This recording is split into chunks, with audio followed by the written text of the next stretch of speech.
گلگت بلتستان سمیت شمالی علاقوں میں شدید بارشیں، بابوسر میں سیلاب کی زد میں آ کر 3 سیاح جاں بحق، 4 زخمی ہو گئے، 15 سے زائد سیاح لاپتہ، 10 گاڑیاں بہہ گئیں، بابوسر شاہراہ کئی مقامات پر بند، رابطہ سڑکیں اور فصلیں تباہ، مواصلات کا نظام درہم برہم ہو گیا۔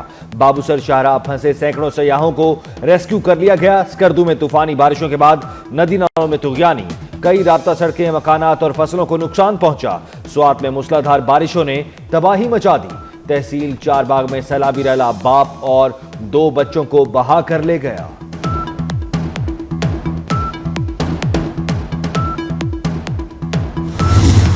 راولپنڈی اور اسلام آباد میں موسلا دھار بارش، سید پور نالے میں طغیانی آ گئی، متعدد گاڑیاں نالے کے سیلابی ریلے میں بہہ گئیں، انتظامیہ اور لوگوں نے مل کر گاڑیوں کو نکالا۔ سید پور ولیج میں 177 ملی میٹر بارش ریکارڈ کی گئی۔ محکمہ موسمیات کی اسلام آباد میں مزید بارش کی پیشگوئی۔ سیلابی صورتحال کے پیش نظر سیکیورٹی ہائی الرٹ، نالہ لئی اور حساس مقامات پر ریسکیو 1122 کا عملہ تعینات کر دیا گیا۔ اسلام آباد میں تیز بارش، وزیر داخلہ محسن نقوی متحرک، اسلام آباد انتظامیہ ہر گھنٹے بعد صورتحال سے آگاہ کرے۔ محسن نقوی کی ہدایت۔ چیف کمشنر اسلام آباد کے مطابق سید پور میں 177 ملی میٹر بارش ہوئی، کوئی جانی نقصان نہیں ہوا، ٹیمیں فیلڈ میں ہیں، کوئی انڈر پاس یا سڑک بلاک نہیں۔ لاہور پر کالے بادل منڈلانے لگے، مون سون کا چوتھا سپیل دھواں دار اننگز کے لیے تیار، 25 جولائی تک موسلا دھار بارشوں کی پیشگوئی۔ انتظامیہ نے احتیاطی تدابیر کر لی، راوی میں ایمرجنسی رسپانس ٹیمیں تعینات، سول ڈیفنس ہنگامی صورتحال کے لیے الرٹ۔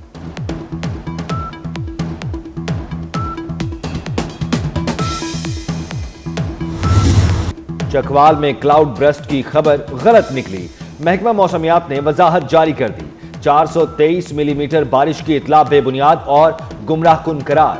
محکمہ موسمیات کے مطابق چکوال میں کہیں بھی کلاؤڈ برسٹ جیسی بارش ریکارڈ نہیں ہوئی، چکوال میں زیادہ سے زیادہ 142 ملی میٹر بارش ریکارڈ ہوئی۔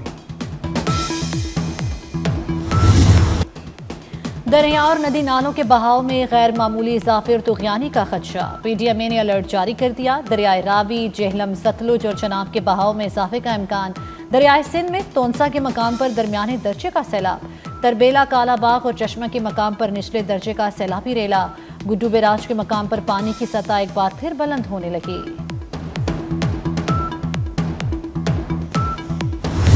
خیبر پختونخوا سینٹ انتخابات میں حکومت اور اپوزیشن کا فارمولہ کامیاب، حکومت کے حصے میں 6 اور اپوزیشن کو 5 نشستیں مل گئیں۔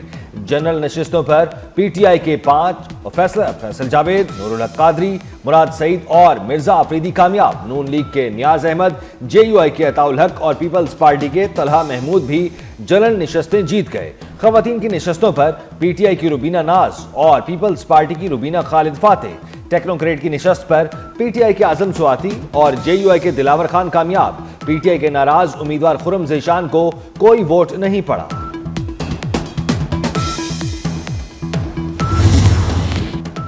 پنجاب سے مسلم لیگ نون نے سینٹ کی نشست جیت لی، حکومتی امیدوار حافظ عبدالکریم 243 ووٹ لے کر سینیٹر بن گئے، پی ٹی آئی کے مہر عبدالستار کو 99 ووٹ پڑے۔ پریزائڈنگ آفیسر نے نتائج کا اعلان کیا، پولنگ کے دوران 345 ووٹ کاسٹ ہوئے، وزیر اعلیٰ پنجاب مریم نواز نے بھی ووٹ کاسٹ کیا، حافظ عبدالکریم کا میاں برادران سے اظہار تشکر۔ حکمران اتحاد کو ایوان بالا میں بھی 2/3 اکثریت مل گئی، پیپلز پارٹی سینٹ کی سب سے بڑی جماعت بن گئی، پیپلز پارٹی کے سینیٹرز کی تعداد 26 ہو گئی، پی ٹی آئی 22 ارکان کے ساتھ دوسری بڑی جماعت بن گئی، نون لیگ کے سینیٹرز کی تعداد 20 ہو گئی، جے یو آئی کے ساتھ بلوچستان عوامی پارٹی کے 4 ارکان، ایم کیو ایم اور اے این پی کے 3 سینیٹرز، بی این پی اور کاف لیگ کا 1 سینیٹر ایوان میں موجود، ایوان بالا میں 6 آزاد سینیٹرز ہیں۔ محسن نقوی اپنی قائدانہ صلاحیتوں کا لوہا سرحد پار بھی منوائے، وزیر داخلہ محسن نقوی کا دورہ افغانستان کامیاب، افغان طالبان حکومت نے پاکستان کے مطالبات مان لیے، کالعدم ٹی ٹی پی کے حوالے سے بڑا بریک تھرو سامنے آ گیا، افغان حکومت کا کالعدم ٹی ٹی پی کو غیر مسلح کرنے کا فیصلہ، کالعدم ٹی ٹی پی کو غیر مسلح کر کے پاکستان بارڈر سے دور بسانے کا عمل شروع کر دیا گیا۔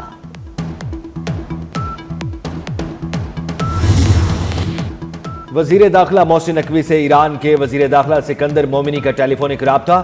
ایرانی وزیر داخلہ کا پاکستان میں سیلاب سے ہونے والے جانی و مالی نقصان پر اظہار افسوس، جاں بحق افراد کے لواحقین سے دلی ہمدردی و تعزیت کا اظہار۔ ایرانی وزیر داخلہ نے کہا مشکل کی گھڑی میں پاکستانی حکومت اور عوام کے ساتھ کھڑے ہیں، ایران سیلاب متاثرین کی ہر طرح کی مدد کے لیے حاضر ہے۔ محسن نقوی نے کہا ایرانی صدر مسعود پزیکشیان کے دورہ اسلام آباد کے منتظر ہیں۔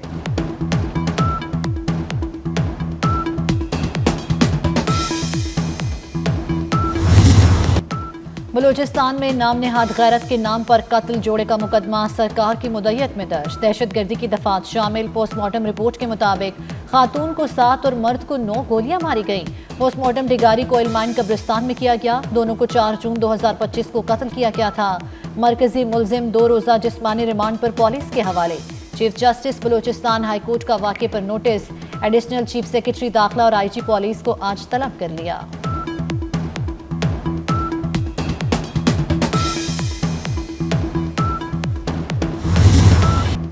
بلوچستان میں قتل خاتون اور مرد کے درمیان ازدواجی رشتہ نہیں تھا۔ مقتول خاتون پہلے سے شادی شدہ تھی اور اس کے 5 بچے ہیں۔ قتل کیے گئے مرد کے بھی 6 بچے ہیں۔ وزیر اعلیٰ بلوچستان دردناک واقعے کی تفصیل سامنے لے آئے۔ سرفراز بگٹی نے خاتون اور مرد کو بے دردی سے قتل کرنا ناقابل قبول قرار دے دیا۔ کہتے ہیں اندوہناک واقعے میں ملوث تمام افراد کو کیفر کردار تک پہنچایا جائے گا۔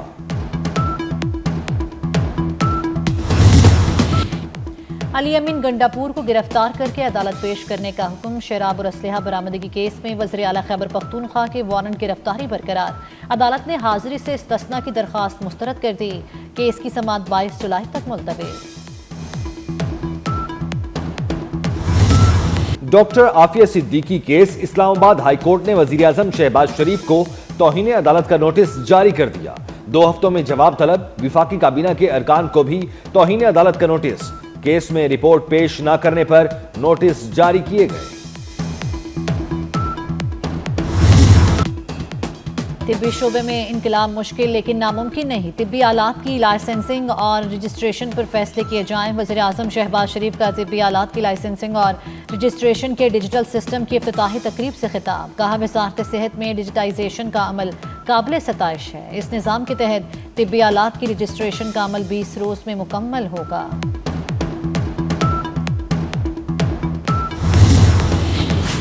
وزیر داخلہ محسن نقوی کا FIA ہیڈ کوارٹرز اسلام آباد کا دورہ۔ یادگار شہداء پر حاضری، پھول رکھے اور فاتح خوانی کی۔ شہداء کی عظیم قربانیوں کو زبردست الفاظ میں خراج عقیدت پیش کیا۔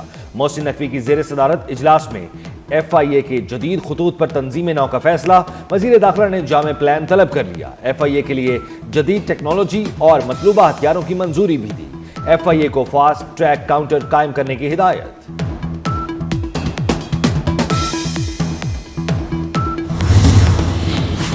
نور مقدم قتل کیس میں ملزم ظاہر جعفر کے معائنے کے لیے میڈیکل بورڈ تشکیل۔ پمز ہسپتال نے ملزم ظاہر جعفر کے معائنے کے لیے 2 رکنی میڈیکل بورڈ تشکیل دیا۔ میڈیکل بورڈ میں پمز ہسپتال کے ڈاکٹر شفقت نواز اور ڈاکٹر عامر نوید شامل۔ سپرنٹینڈنٹ اڈیالہ جیل نے میڈیکل بورڈ بنانے کے لیے پمز ہسپتال کو خط لکھا تھا۔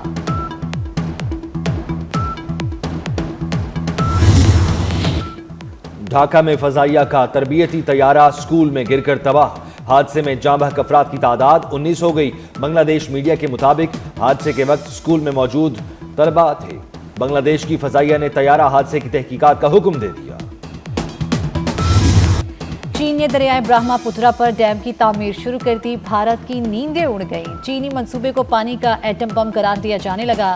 بھارت نے ڈیم کی وجہ سے برہما پترا اور سیانگ دریاؤں کا پانی کافی حد تک خشک ہونے کا خدشہ ظاہر کر دیا۔ بھارتی حکام کا کہنا ہے کہ چین نے اچانک پانی چھوڑ دیا تو آسام اور اروناچل کے قبائلی علاقوں میں تباہی مچ جائے گی۔